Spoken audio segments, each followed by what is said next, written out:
बिल्कुल ठीक कहा था आपने गीतिका, क्योंकि देखिए सिर्फ मुंबई नहीं बल्कि पूरे महाराष्ट्र में ऐसी छटा, ऐसी रौनक देखने को मिलती है जो मुझे लगता है कि पूरी जो सराउंडिंग है, इसलिए दूर दूर से लोग श्रद्धालु तमाम पहुंचते हैं। देश ही नहीं विदेश से भी तमाम श्रद्धालु पहुंचते हैं।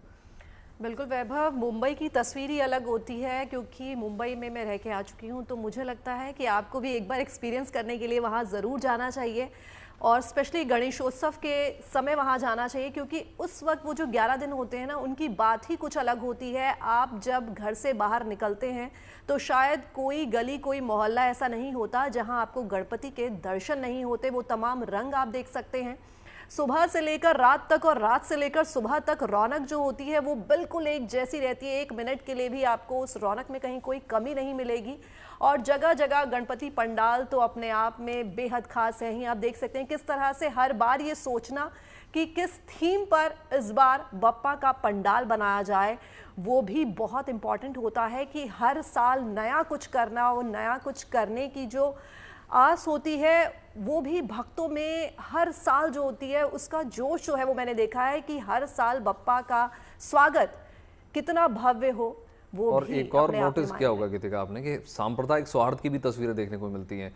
कोई भी धर्म हो, कोई भी रिलीजन हो, मुझे लगता है सभी बप्पा का आशीर्वाद पाना चाहते हैं। उस कार्य में जुटते हैं तमाम लोग। अगर आपने देखा होगा, चाहे पंडाल निर्माण से लेकर चाहे मूर्तिकार आप देखेंगी, आपको किसी भी प्रकार का कोई भेदभाव देखने को नहीं मिलेगा। बिल्कुल।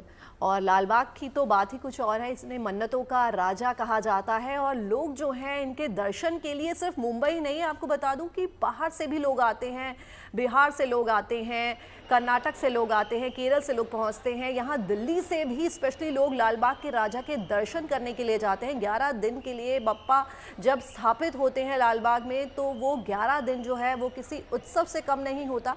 मुंबई के लोग तो वहाँ आते ही हैं, लेकिन देश भर से लोग बप्पा के आशीर्वाद लेने के लिए वहाँ पहुँचते हैं और कई घंटों की लंबी लंबी लाइनें मैंने वहाँ देखी हैं कि 24-24 घंटे लोग लाइनों में खड़े रहते हैं बप्पा की एक झलक पाने के लिए। बिल्कुल गीतिका, और शायद यही कारण है कि पहले दिन जब लाल बादशाह राजा के पट खुले थे, हमने देखा था कि 1 लाख श्रद्धालु पहुंचे थे और करोड़ों रुपए का तो सिर्फ इंश्योरेंस किया गया। आप कल्पना कीजिए कितनी बड़ी संख्या में लोग पहुंच रहे हैं। क्या आम, क्या खास, तमाम सेलिब्रिटीज़ अगर आप देखेंगे या फिर उच्च पदों पर बैठे सर्वोच्च पॉलिटिशियंस हों या फिर आप ब्यूरोक्रेट्स देखेंगे, सभी पहुंचते हैं बढ़ चढ़कर।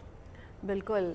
और लालबाग के राजा की एक खास बात और है कि यहाँ जो दरबार है वो 24 घंटे लगा रहता है। मतलब आप सोचिए 1 मिनट के लिए भी बप्पा का दरबार बंद नहीं होता। तो भक्तों की जो कतारें हैं, लंबी लंबी कतारें जो होती हैं, वो आपको यहाँ 24 घंटे देखने को मिलेंगी।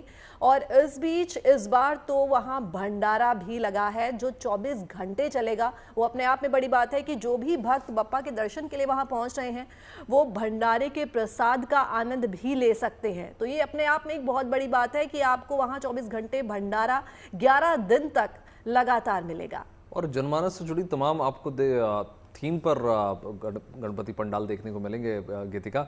चाहे आप देखिए पर्यावरण का संदेश देते हुए, नारी सशक्तिकरण का संदेश देते हुए, या फिर हमने देखा है कि गवर्नमेंट की तमाम स्कीम्स को समझाने का भी एक सरल माध्यम होता है ये गीतिका। और ये सिर्फ लालबाग के राजा की बात नहीं वैभव, वहाँ अंधेरी के बप्पा हैं, वहाँ गणेश गली के बप्पा हैं, उनकी भी अपनी मान्यता है और भक्त उनके दर्शन के लिए भी वहाँ पहुँचते हैं। और हमारे साथ हमारे सहयोगी धर्मेंद्र इस वक्त जुड़ चुके हैं। धर्मेंद्र, माहौल दिखाइए क्योंकि आज 8वां दिन है बप्पा के स्थापना के बाद, तो किस तरह की रौनक है मुंबई की, जरा हमारे दर्शकों को दिखाइए। बिल्कुल, देखिए मैं इस समय पहुंच गया हूं उपनगर मुंबई के सबसे बड़े बप्पा के पास, जिनकी ऊंचाई सबसे ज़्यादा है, तकरीबन 45 फीट। मैं वीडियो जर्नलिस्ट स्वराज दीक्षित से कहना चाहूँगा कि उन तस्वीरों को दिखाएं जिसे देखने के लिए उपनगर मुंबई के तमाम श्रद्धालु इस पंडाल में आते हैं। बताया जा रहा है कि उपनगर मुंबई के सबसे बड़े ऊंचे गणेश जी हैं। ये सबसे ऊंची प्रतिमा इनकी देखी जा रही है और देखिए वाकई में बेहद विशाल दिख रहे हैं, बहुत ही भव्य रूप से दिख रहे हैं। घोड़े की सवारी इस समय कर रहे हैं। सुबह का वक्त है, धीरे धीरे लोग घरों से पंडालों में आ रहे हैं और कुछ इस तरीके से बप्पा का दर्शन करते हैं। त्रिशूल ले रखा है बप्पा ने, देखकर ही ऐसा लग रहा है कि किसी जंग का ऐलान कर रखा है। दानव का वध करने के लिए बप्पा ने इस अवतार को धारण किया है। धीरे धीरे ये जो प्रतिमा है ये बहुत ही तेजी से वायरल हो रही है सिर्फ और सिर्फ कारण एक ही है कि जब बप्पा का आगमन हुआ था तो साकी नाका का ये जो पूरा इलाका है ये श्रद्धालुओं से, गणेश भक्तों से और बप्पा का दर्शन करने वाले लोगों से पूरी तरह से भर चुका था।